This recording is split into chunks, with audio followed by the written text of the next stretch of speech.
Hey everyone! Today I'm trying out this simple but seriously good Bibim Guksu. If you're looking for something quick but still packed with flavor, this one's a solid choice. Inside the package, you'll find noodles and a spicy Bibim sauce. While the water is boiling, you can prep some toppings to add a little extra flavor.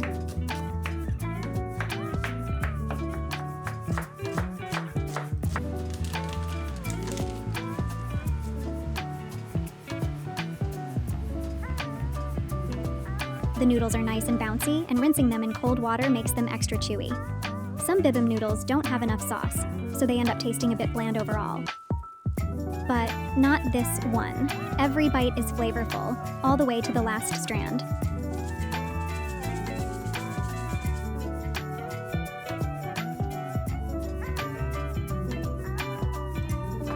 The sauce is perfectly tangy with a hint of spice, coating the noodles just right.